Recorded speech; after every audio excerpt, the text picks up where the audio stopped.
In the long, storied history of Caribbean finance, few names have experienced a fall from grace as dramatic or as public as Hugh Croskery.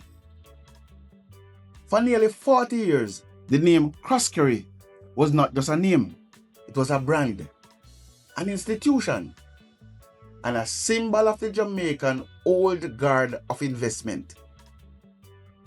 As the founder of Stocks and Securities Limited, or SSL as we call it, Hugh Croskery positioned himself as the man who brought the sophistication of Wall Street to the streets of Kingston. But as we move into 2026, that legacy has been shattered.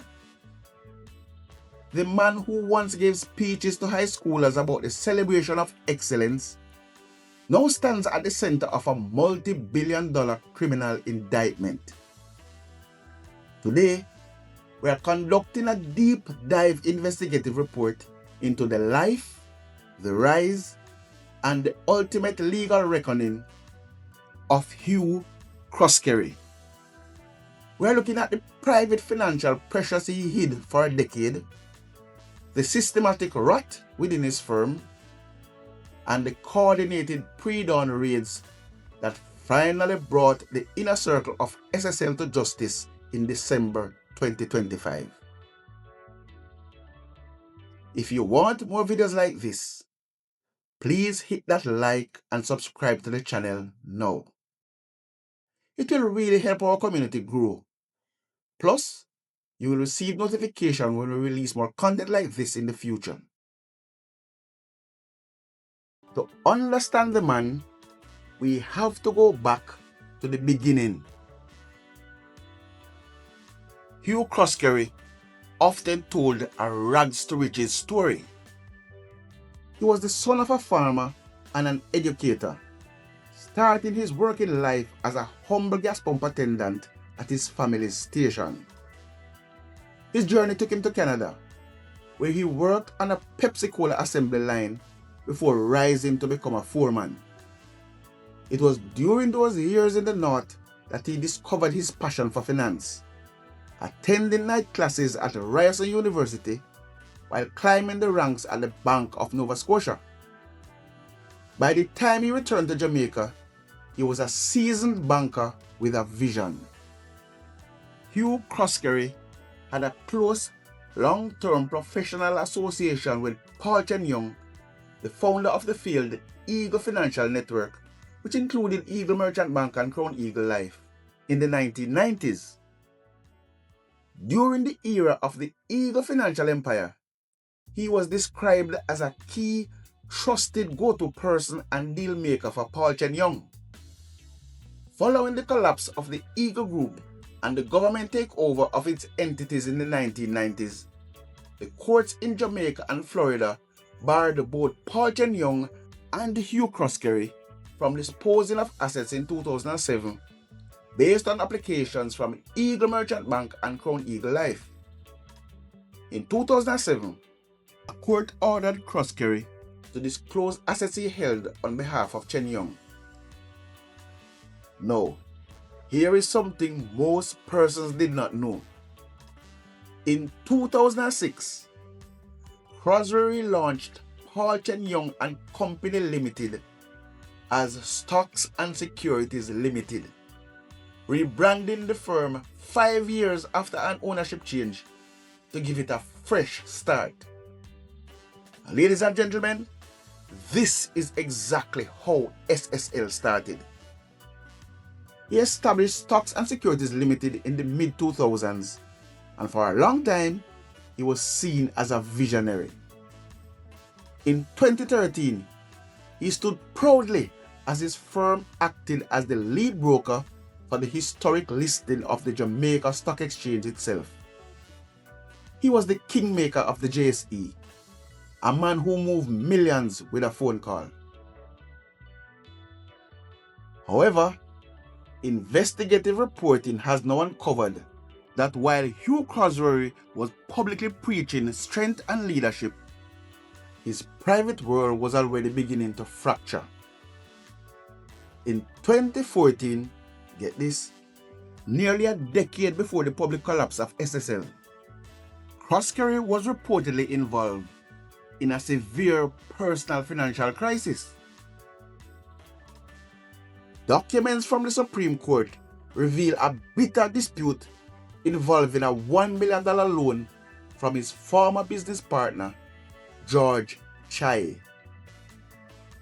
Croskery, finding himself in deep financial quandary, used his primary financial residence in the ultra-exclusive Norbrook neighborhood and a multi-million-dollar property in Discovery Bay as security. When the debts became due and Croskery could not pay, Chai moved to seize the properties.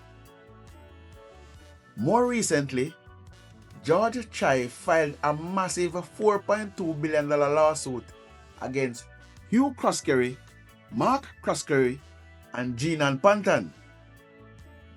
This lawsuit alleges fraud, misrepresentation, and breach of fiduciary duty and seek to recover significant sums Chai claims are owed to him through his involvement with Stocks and Securities Limited.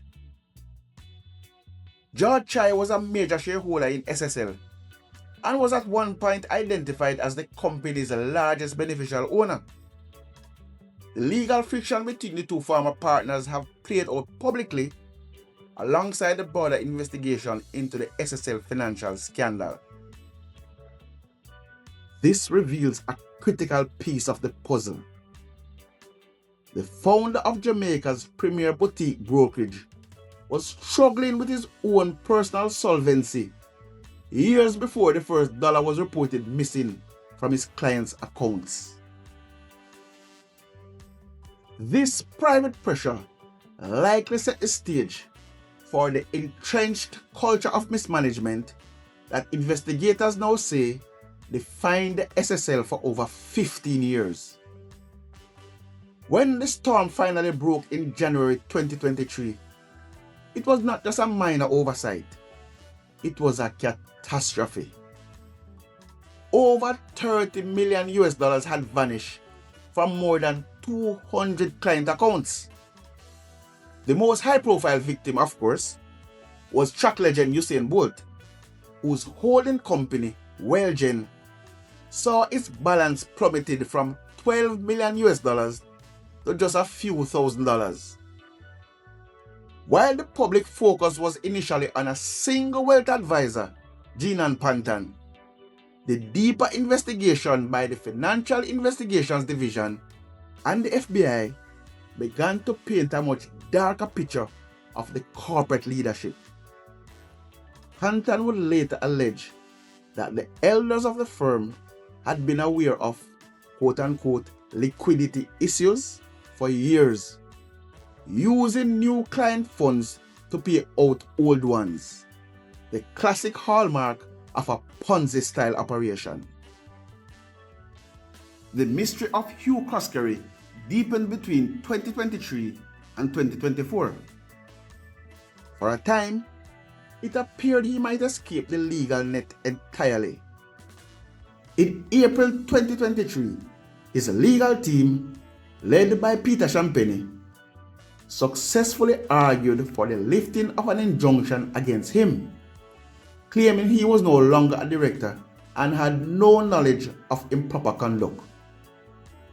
In December 2023, the Financial Services Commission even discontinued a specific claim against him regarding the appointment of a trustee. To the casual observer, Croskery was being vindicated, but behind the scenes, the FID was conducting a forensic audit of SSL's off-balance sheet portfolio, looking into related companies like SSL Growth Equity and Delta Capital Partners. They were following a trail of money that led directly to the doorsteps of the Croskery family. The investigation reached its climax on the morning of December 27, 2025. In a coordinated strike dubbed Operation Decisive Action, teams from MOCA, CTAC, and the FID executed 4 search warrants simultaneously at 4:30 a.m. They hit a residence in Kemshot, St. James, and 3 locations in St. Andrew, including Croskery's old address at Wickham Avenue.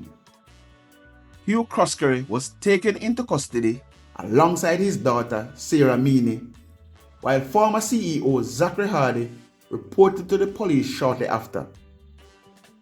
The raids yielded a mountain of evidence: electronic devices, specialized financial ledgers, and documents that investigators say prove a systematic conspiracy to defraud the public.